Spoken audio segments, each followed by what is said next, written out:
we present What Ho, Jeeves by P.G. Wodehouse.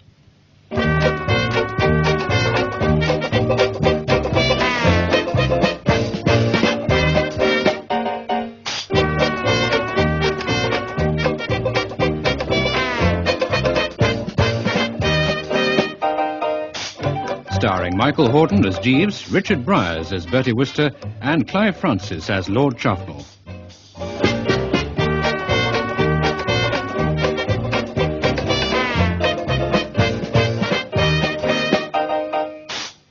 From the book Thank You, Jeeves, Episode 1, Chuffnell Regis. I was a shade perturbed. Nothing to signify, really, but still a spot concerned.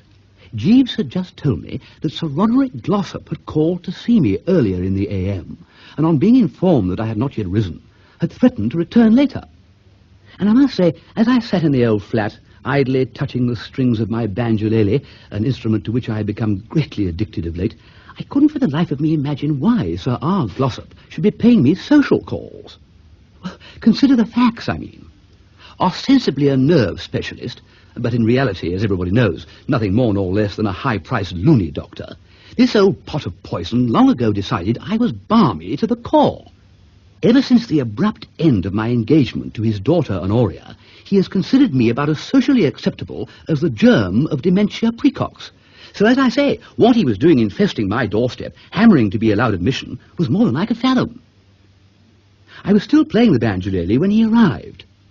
Those who know Bertie Wooster best are aware that he is a man of sudden, strong enthusiasms, and that when in the grip of one of these, he becomes a remorseless machine, tense, absorbed, single-minded.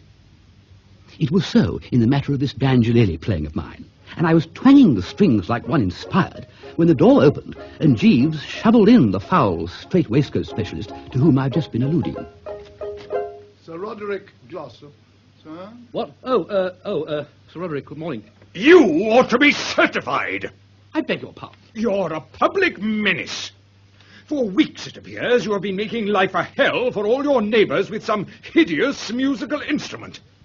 Ah, I see you have it with you now. How dare you play that thing in a respectable block of flats? Infernal din! Did you say infernal din? I did. Oh.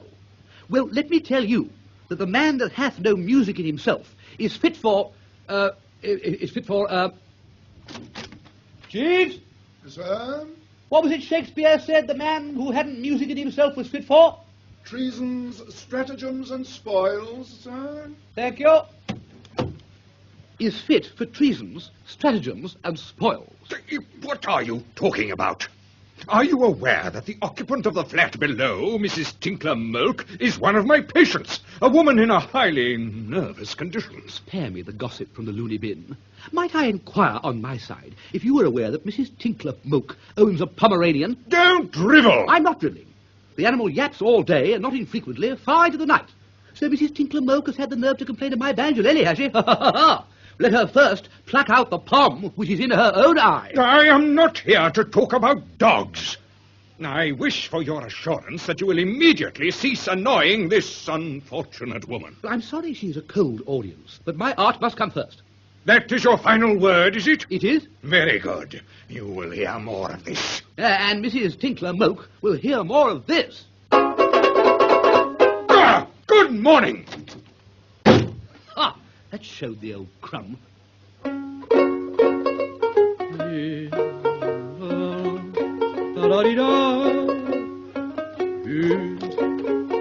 Yes, Jeeves? A letter has just been delivered, sir, from the manager of the building. Mr. Mangohopper, you mean? Yeah, precisely, sir. Well, what did he have to say? Open it. I'm singing. Well, Jeeves? The letter is in the nature of an ultimatum, sir, concerning the musical instrument. Ha! Complaints, it would seem, have been lodged by the Honourable Mrs. Tinkler Mulk of C6, by Lieutenant Colonel J.J. Bustard, DSO of B5, and by Sir Everard and Lady Blennerhassett of B7. In consequence, Mr. Mangohopper regrets that unless you abandon the practice of the instrument forthwith, he will have no option but to request you to leave Berkeley Mansions by the end of the month. Clear out, you mean? Yes, sir. Very well. Then you better tool down to Mr. Manglehopper's office and inform him that I choose the latter alternative, Jeeves. You are proposing to move, sir? Well, surely you cannot imagine that I would ever consider any other course. We shall be well rid of these Tinkler Mokes, these Bustards, and these Blennerhassett, Jeeves. I leave them without a pang. But, sir, I fear you will encounter a similar hostility elsewhere. Not where I'm going. It is my intention to retire to the depths of the country. In some old world sequestered nook, I shall find a cottage, and there resume my studies. A cottage, sir? A cottage, Jeeves. If possible, honeysuckle covered. In that case, sir, I fear I must give my notice. Jeeves, did I hear you correctly? Yes, sir. You actually contemplate leaving my entourage? Only with the greatest reluctance, sir. But if it is your intention to play that instrument within the narrow confines of a country cottage... You say that instrument, Jeeves, and you say it in an unpleasant, soupy voice. Am I to understand that you dislike this banjolele? Exceedingly, sir. Well, you've stood it all right up to now. With great difficulty, sir. Well, let me tell you that better men than you have stood worse than banjoleles. Are you aware that a certain Bulgarian, Ilya Gospodinov, once played the bagpipes for 24 hours without a stop? Ripley vouches for this in his Believe It or Not. Indeed, sir. But you suppose Gospodinov's personal attendant kicked? A laughable idea. They are made of better stuff than that in Bulgaria. Be Bulgarian, Jeeves. No, sir. I fear I cannot recede from my position. But dash it, you say you are receding from your position. I should have said I cannot abandon the stand which I have taken. You mean this, Jeeves? Yes, sir. You've thought it all out carefully, weighing the pros and cons, balancing this against that? Yes, sir. And you are resolved? Yes, sir.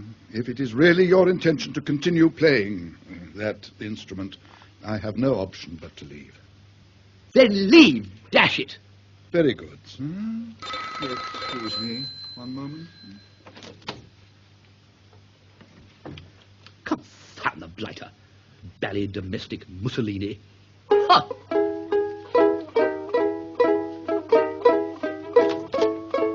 Yes, Jeeves? Lord Chuffnell, sir.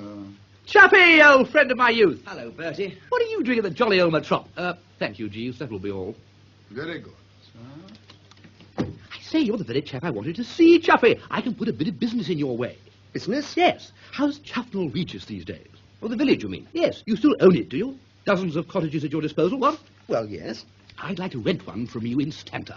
Well, certainly. But why? Well, come along to the drones for a bite of lunch, and I'll tell you. Well, I'd like to, Bertie, but I'm lunching with a man at the Carlton. Well, give him a miss. I couldn't. Well, bring him along then. We'll make it a threesome. Well, I don't think you'd enjoy it, Bertie. He's Sir Roderick Glossop. Oh, golly, really? But he's just been here. I didn't know you knew him. Well, I don't very well, but he's a great friend of my Aunt Myrtle. And you're lunching with him. Is this wise, Chuffy? Is it prudent? It's an awful ordeal putting on the nosebag with this man. I know, I've done it. Well, I dare say, but I've got to go through with it. I'm hoping he may have found someone to rent Chuffnell Hall for the summer. The ancestral H? I thought you were trying to sell it. Well, I am. But who wants to buy a house with 150 rooms in these times? I can't even give the bally edifice away.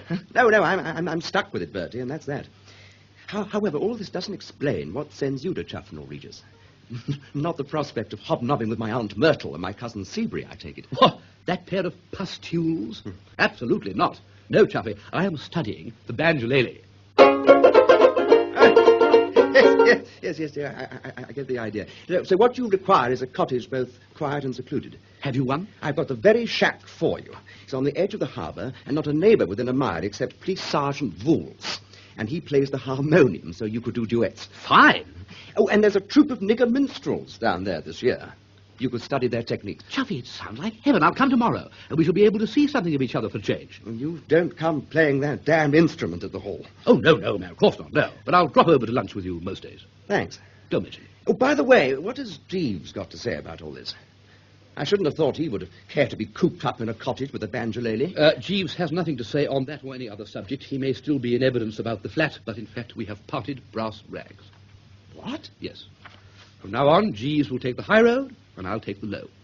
He had the immortal rind to tell me that if I didn't give this up, he would resign. I accepted his portfolio. You've really let him go? I have. My self-respect would not permit me to accept the man's terms. I mean, you can push a Wooster just so far. Very good, Jeeves, I said to him. So be it. I shall watch your future career with considerable interest. That was that. Well, well, well. So you've parted with Jeeves, have you?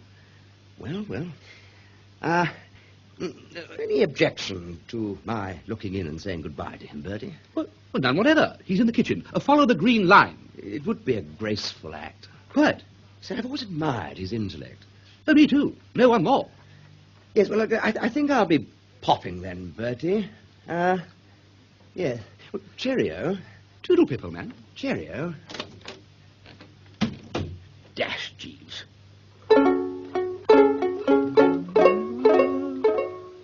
La, da, da. Oh, this is no bally good. Jeeves? Sir? Has Chuffy gone? Yes, sir. His lordship has just departed. Jeeves, a word. Yes, sir. Touching on our conversation just now, I've been thinking things over. I have come to the conclusion that we have both been hasty. Let us forget the past. You may stay on. It is very kind of you, sir, but are you still proposing to continue the study of that instrument? Yes, Jeeves, I am. Then I fear, sir. Very good, Jeeves, that is all. I will, of course, give you an excellent recommendation. Thank you, sir. It will not be necessary. I have just entered the employment of Lord Chuffnell. What? You mean he scooped you in already? Yes, sir. I go with him to Chuffnell Regis in about a week's time. Oh, you do you? Well, it may interest you to know that I repair to Chuffnell Regis tomorrow. Indeed, sir. Yes, I've taken a cottage there. Oh, we shall meet at Philippi, Jeeves. Yes, sir. Or am I thinking of some other spot? No, sir. Philippi is correct. Right-ho, then, Jeeves. At Philippi. Very good, sir.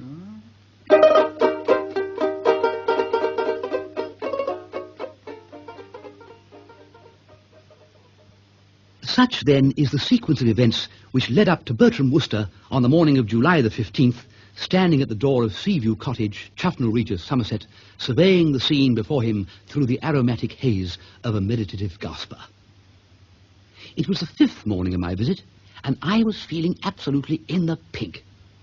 The sun was shining, the sky was blue. Brinkley, my new man, was chatting across the hedge with our neighbour, Sergeant Vooles, who seemed to have looked in with a view to selling eggs.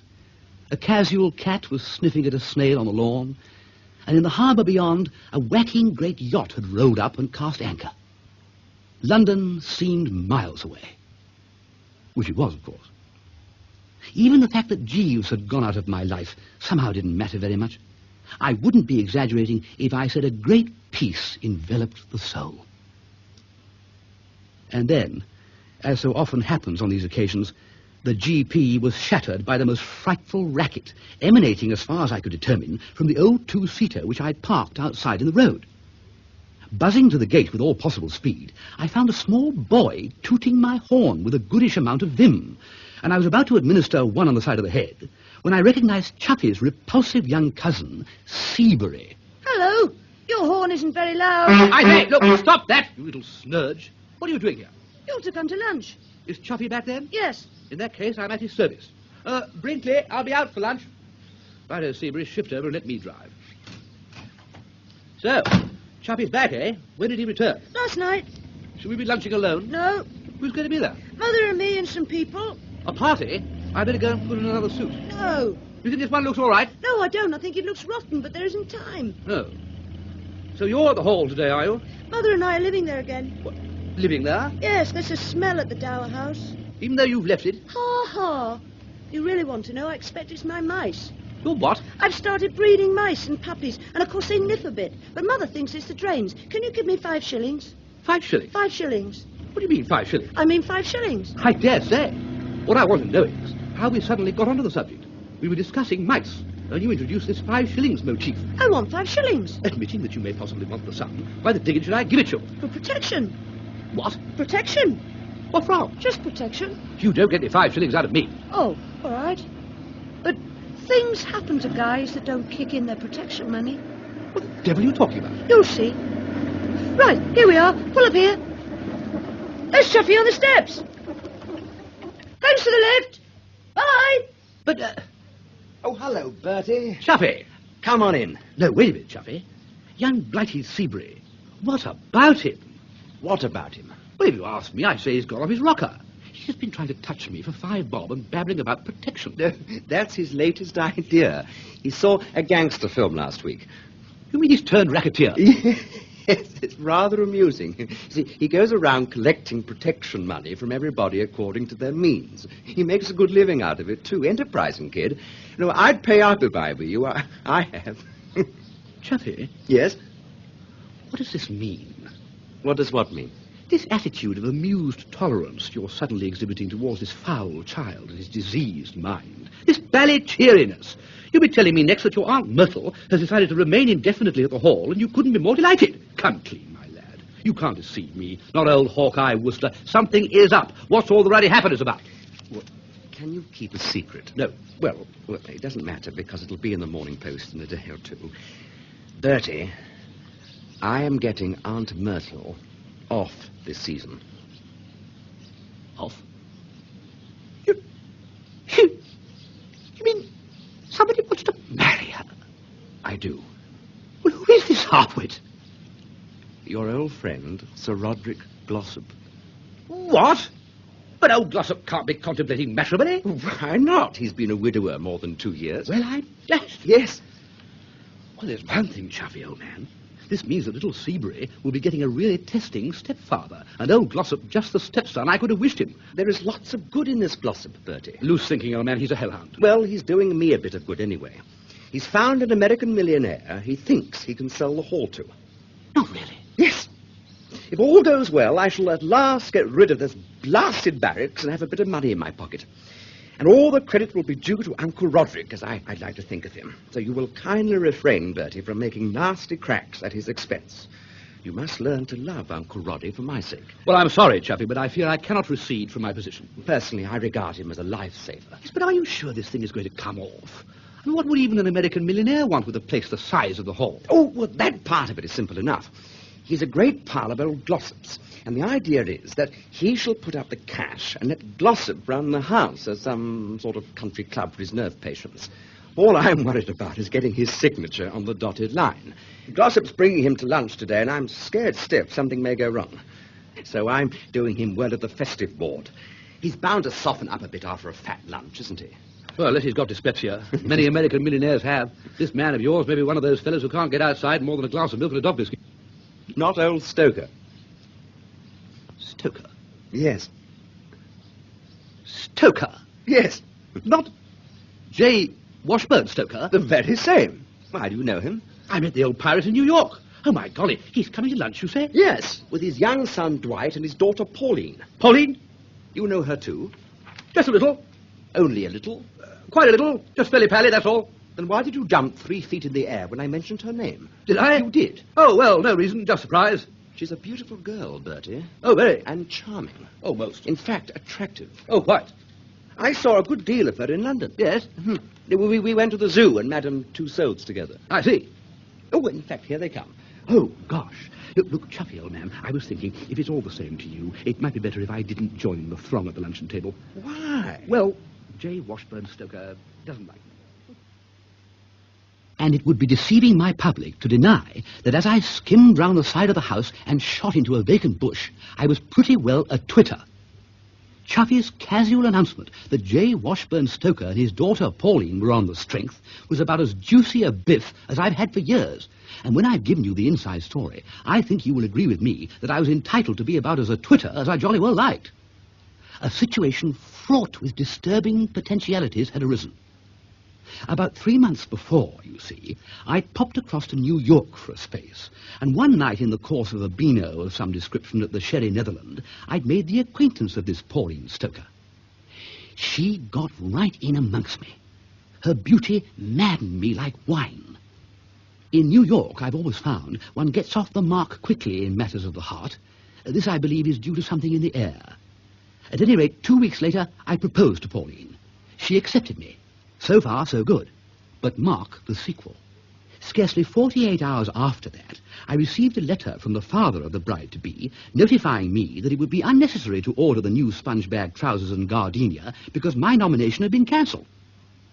I later learnt that the hand that had flung the monkey wrench into the machinery had been the hand of Sir Roderick Glossop.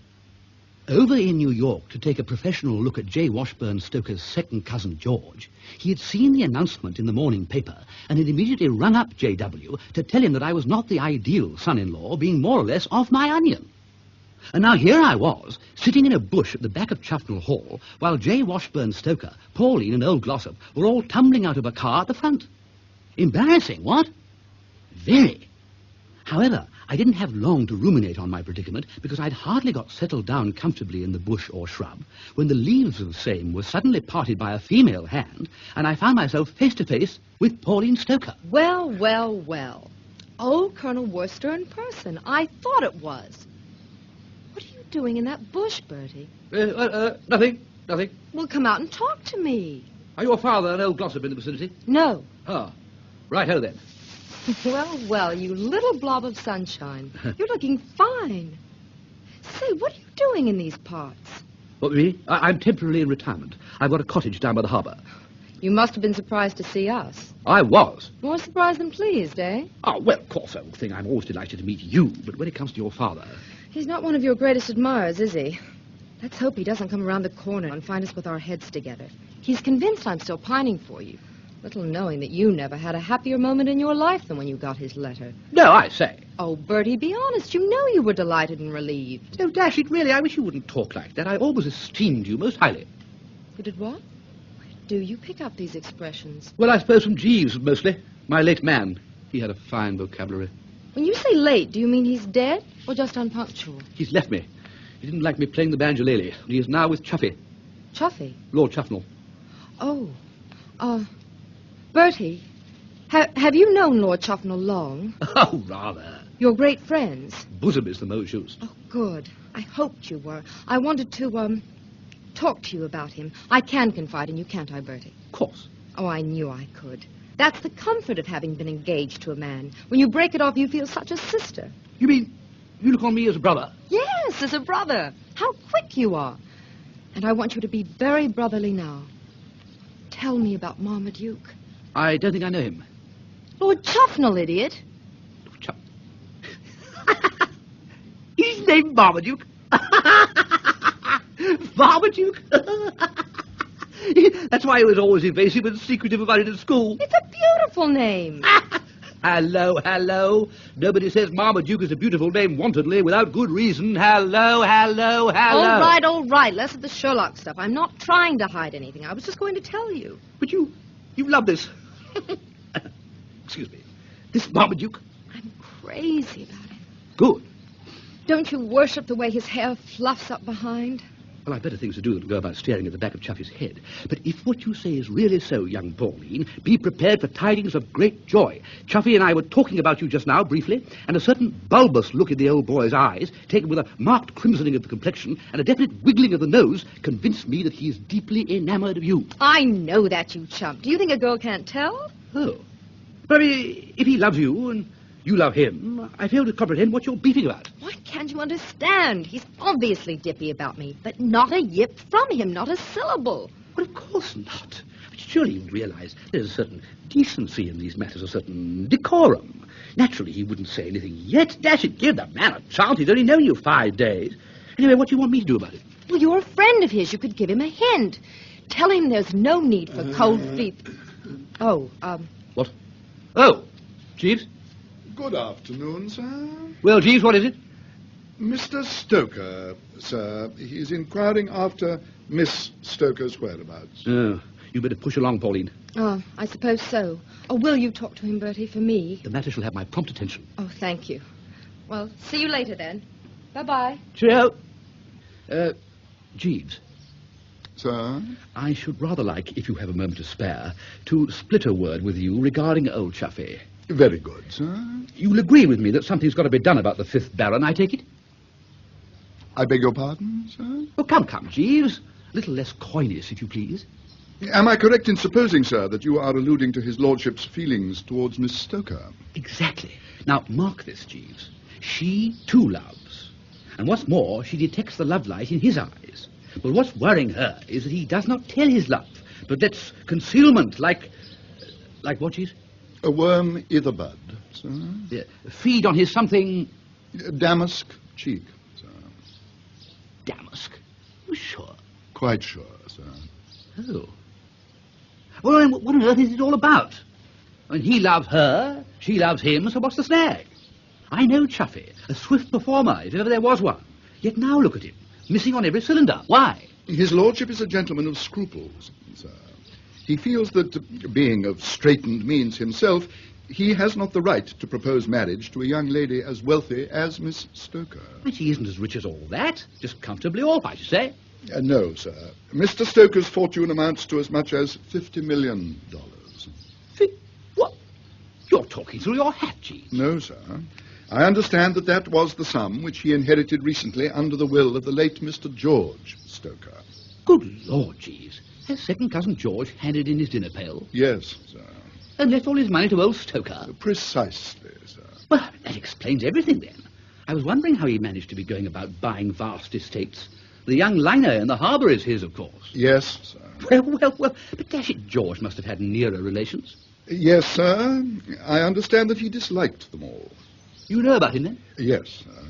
I saw a good deal of his personal attendant when we were in New York, a man named Benstead. I see. And second cousin George was potty, wasn't he? Certainly extremely eccentric, sir. Any chance of one of those other relations contesting the will? I do not imagine so, sir, but in such a case, Mr. Stoker would rely on Sir Roderick Glossop, of course, to testify that the late Mr. Stoker, while possibly somewhat individual in his habits, was nevertheless perfectly sane. The testimony of so eminent a mental specialist as Sir Roderick would be unassailable. You mean he'd say, why shouldn't a fellow walk about in his hands if he wants to, say, his shoe leather and so forth? Exactly, sir. So there's no chance of Miss Stoker ever being anything except the heiress to $50 million? Oh, virtually none, sir. And yet why, Jeeves? Why all this fuss about money? Chuffy's just being a silly ass. We must talk him out of it. Impossible, sir, I fear. His lordship has a complex. A what? A complex, sir. It seems that he once witnessed a musical comedy in which one of the dramatis personae was a certain impecunious peer, Lord Whatley, who was endeavouring to marry an American heiress. And this individual appears to have made a lasting impression on his mind. He stated to me in the most unequivocal terms that he refused to place himself in a position where comparisons might be instituted. Yes. Well, in that case, Jeeves, we must take a different line with Chuffy. Obviously, the silly fathead must be shoved over the brink. What he needs is a jolt. So do you know what I'm going to do, Jeeves? No, sir. I am going to kiss Miss Stoker and take care that Chuffy sees me do it. Really, sir, I should not advocate... Peace, Jeeves, peace. I've got the whole thing taped out. It came to me in a flash as we were talking. After lunch, you will inform Miss Stoker that I wish to see her here at this rustic bench. You will also arrange that Chuffy follows her. Waiting till I see the whites of his eyes, I shall fold her in a close embrace. If that doesn't work, nothing will. I consider that you will be taking a decided risk, sir. His lordship is in a highly emotional condition. Well, a Wooster can put up with a punch in the eye for the sake of a pal. No, Jeeves, no, Jeeves, no. I desire no further discussion. The thing is settled. All that remains is to fix the time. Let's say 2:30, shall we? Very good, sir. Oh, wait a minute, Jeeves. I spot a flaw straight away. They will arrive together. No, sir. I can easily detain his lordship for a moment on some matter. Such as? I have long been desirous of canvassing his lordship's views as to the desirability of purchasing some new socks. Well, you know how you are when you get on the subject of socks, Jeeves. Don't get carried away and keep him talking for an hour. I want to get this thing over. I quite understand, sir. Righto then. 2:30 it is, what?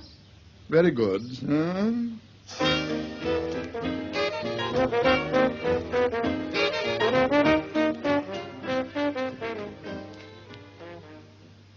You can count on Jeeves. At 2:30 precisely, I observed a gleam of white among the bushes, accompanied by a girl's voice tra-lying like Billy-O, and the next moment, Pauline Stoker was in my midst, looking more beautiful than ever, too. Nevertheless, I don't mind admitting I wasn't feeling as yeasty as I would have liked at this juncture.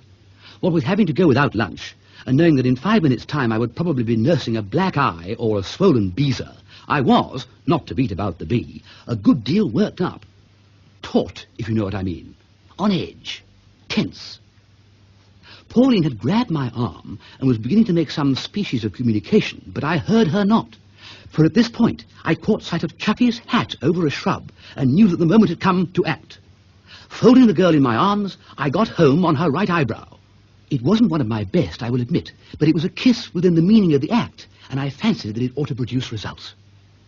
And so, no doubt, it would have done, had the fellow under the Homburg hat, who now entered stage left, been Chuffy. But it wasn't. It was old Pop Stoker. Say what you like against civilization, it comes in dashed handy in a crisis like this.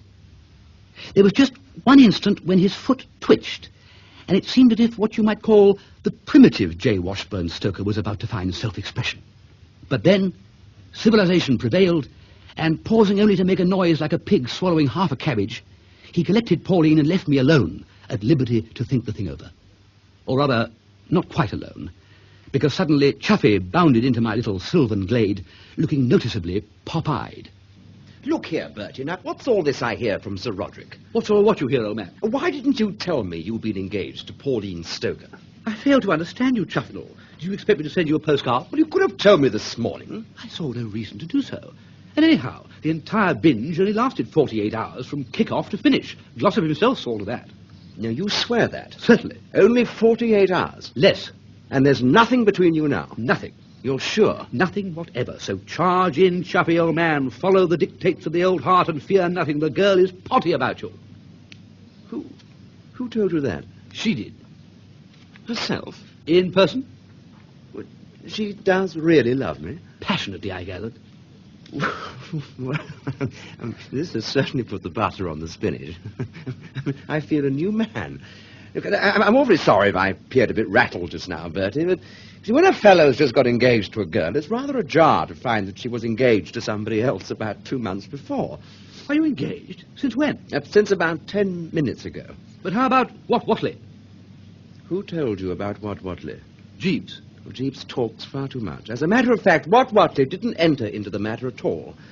Immediately before I fixed things up with Pauline, old Stoker told me he had decided to buy the house. Really? I think it was the port that did it. I lushed him up on the last of the 85. You couldn't have done a wiser thing. Your own idea? No, Jeeves's. Ah, Jeeves is a wonder. A marvel. What a brain. Size 9 1/4, I should say. He eats a lot of fish, you know. What a pity he has no ear for music. Never mind. Well, this is fine, Chuffy. I hope you'll be very, very happy. I can honestly say that I always looked on Pauline as one of the nicest girls I was ever engaged to. I wish you would stop harping on that engagement, Bertie. Quite. I'm trying to forget you ever were engaged to her. Quite. Yes, well, all right, then. Look, I'd better be getting along. I suppose Stoker will want to talk to me about buying the house. Are you coming? No, thanks, Chuffy, old man. No, I'm not so dashed keen on mingling with your little troupe. I could stand your Aunt Myrtle. I could even stand little Seabury, but add Stoker and Glossop, and the going becomes too sticky for Bertram. I shall take a saunter about the estate until tea time. Then I shall call in on Jeeves for a nice hot cup and a slab of toast. In fact, Jeeves, even muffins would scarcely be out of place on an occasion like this. You heard about Stoker promising to buy the house? Yes, sir. And the engagement? Yes, sir. I suppose old Chuffy is feeling great. Not altogether, sir. Eh? No, sir. I regret to say that there has been something in the nature of a hitch. What? They can't have quarrelled already. No, sir. His lordship's relations with Miss Stoker continue uniformly cordial.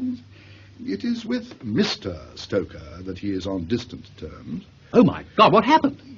The origin of the trouble was a physical contest between Master Seabury, sir, and Master Dwight Stoker, who, if you recollect, was also a member of the luncheon party.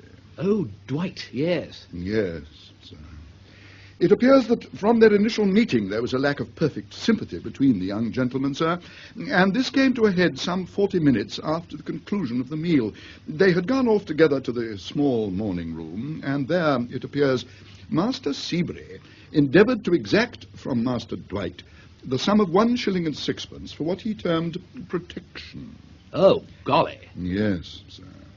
Master Dwight, I gather, declined in a somewhat high-spirited manner to kick in, as I believe the expression is, and one word led to another, with the result that at about 3:30, sounds indicative of a brawl were heard proceeding from the morning room, and the senior members of the party repairing thither discovered Master Dwight seated on Master Seabury's chest, bumping his head on the carpet. Gosh, Jeeves. Yes, sir. And then? The action became, as it were, general, sir. But the old brigade lent a hand? Yes, sir. The initiative being taken by the Dowager Lady Chuffnell. On witnessing the position of affairs, her ladyship uttered a sharp cry and struck Master Dwight with considerable force on the right ear. Upon which, of course... Precisely, sir. Mr. Stoker, espousing the cause of his son, aimed a powerful kick at Master Seabury. And got him, Jeeves. Tell me he got him. Yes, sir. Master Seabury was rising at the moment, and his attitude was exceptionally well adapted for the receipt of such an attack. The next moment, a heated altercation had broken out between her ladyship and Mr. Stoker. Her ladyship called to Sir Roderick for support, and he, somewhat reluctantly, it appeared to me, proceeded to take Mr. Stoker to task for the assault. High words ensued, and the upshot of it was that Mr. Stoker, with a good deal of warmth, informed Sir Roderick that if he supposed that he, Mr. Stoker, intended to purchase Chuffnell Hall after what had occurred, he, Sir Roderick, was in grave error. Well, get it over with, Jeeves. I can see what's coming. Oh, thanks. Yes, sir. I agree with you that the whole affair has something of the dark inevitability of Greek tragedy. Upon this, his lordship urged Mr. Stoker to disclaim those words, and, such disclaimer not being immediately forthcoming, his lordship, I regret to say, became somewhat unguarded in his speech.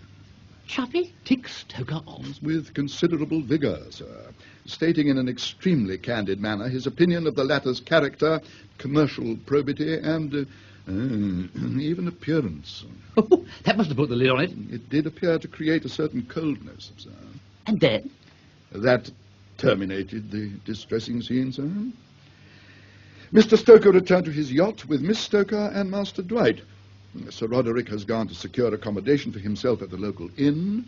Lady Chuffnell is applying arnica to Master Seabury in his bedroom. His lordship, I believe, is taking the dog for a run in the West Park. And when all this happened, had Chuffy told Stoker he wanted to marry Miss Stoker? No, sir. Well, I can't see how he can very well do it now. I fancy the announcement would not be cordially received, sir. No, they will have to meet by stealth. Even that would be a little difficult, sir.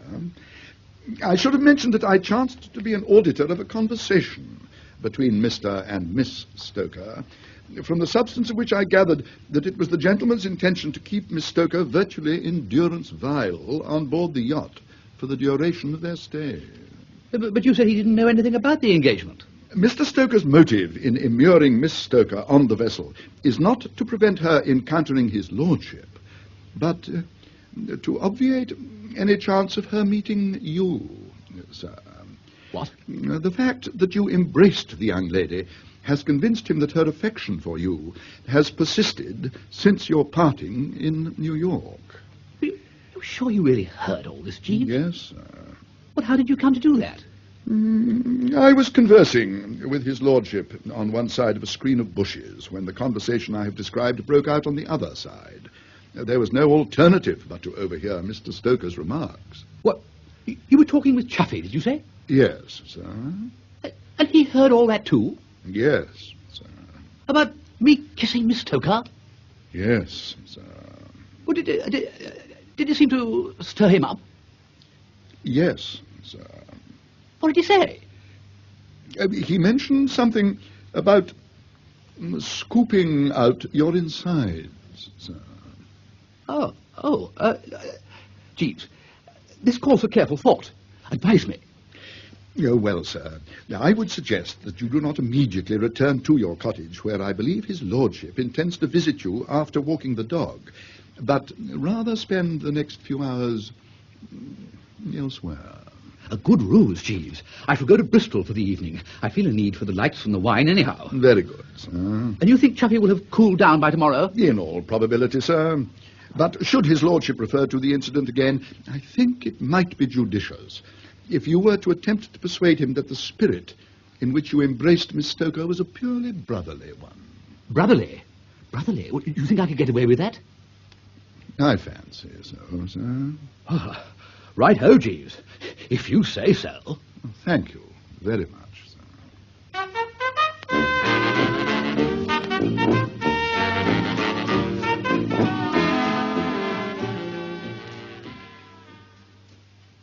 I suppose it must have been getting on for midnight when I fetched up again outside the Wooster GHQ, and I just finished garaging the car when I spotted a dim figure infesting the Chuffnell Regis waterfront not far off.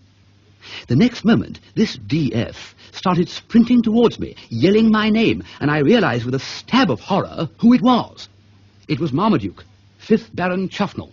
Aha, Wooster, there you are at last. Here I am, yes, Chuffy, and I've heard all. Jeeves told me. Too bad, too bad. I little thought, old man, when I bestowed a brotherly kiss on Pauline Stoker by way of congratulating her on your engagement, that you would so totally misinterpret my action. Brotherly? Essentially brotherly. Old Stoker didn't seem to think so. Well, we know what sort of a mind old Stoker has got, don't we? Brotherly? Chuffy, I suppose I shouldn't have done it. But you know how it is when a fellow you've been at private school, Eton and Oxford with, gets engaged to a girl on whom you look as a sister? One is carried away. Yeah. Well, all right. But in the future, a little less of this fraternal stuff. Quite. I mean, switch it off. Resist the impulse. Certainly. If you want sisters, seek them elsewhere. Just so. And I don't want to feel when I'm married that at any moment I may come into the room and find a brother and sister act in progress. I quite understand, old man. Then you still intend to marry this Pauline? Of course I intend to marry her. Even though old Stoker isn't going to buy the hall? What are you talking about? Well, what price Watley now? Bertie, don't please remind me of a time when I must have been absolutely potty. I can't imagine how I ever felt like that. The curse of Watley has been exorcised. This wedding is going through. Fine. After all, what does money matter? Quite. And I mean, love's love. Absolutely. I say, old man, I suppose she really does love me, though. Didn't she say so? Well, she said so, yes. Yes, she said so, but, I mean, can you believe what a girl says? My dear chap. Well, I mean, they're great kidders. She may have been fooling me. Morbid laddie. It seems so dashed odd that she should have let you kiss her. I took her by surprise. She could have sloshed you on the ear. Why? She naturally divined that the embrace was purely brotherly. Brotherly. Wholly brotherly. Well, it may be so. Have you any sisters, Bertie? No. But if you had, you would kiss them. Repeatedly. And you really do swear there's nothing between you and Pauline now? Absolutely nothing. We have often laughed heartily at the thought of that moment's madness in New York. I've never heard you. Haven't you? Oh, we have. We have done, frequently. Oh. Well, perhaps it's all right, then. I suppose it's all right. Well, very well. Well, look, good night, Bertie. I'll just be getting on with keeping a silent vigil beneath her window all night. What? Are you going to stay out here all night on the quayside? The girl I love is incarcerated in that bally yacht. I shall naturally keep watch over her. Oh, quite. How long have you been here? About 10 minutes. Well, good night, Bertie. A walk round the harbour is indicated. Good night, old man. Good night. Oh.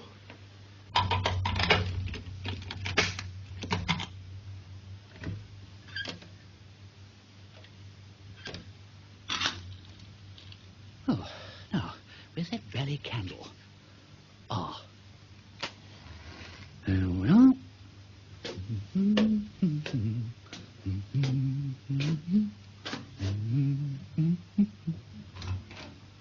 Oh, my golly! Who's that in my bed? It's all right, Bertie.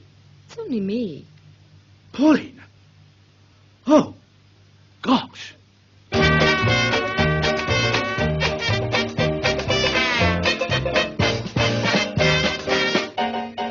that episode, the parts were played as follows. Jeeves, Michael Hordern, Bertie, Richard Briers, Lord Chuffnell, Clive Francis, Pauline Stoker, Connie Booth, Sir Roderick Glossop, John Graham, Seabury, Joe Manning Wilson. The banjolele was played by Billy Bell. The episode was adapted for radio by Chris Miller from the book Thank You, Jeeves, by P.G. Wodehouse.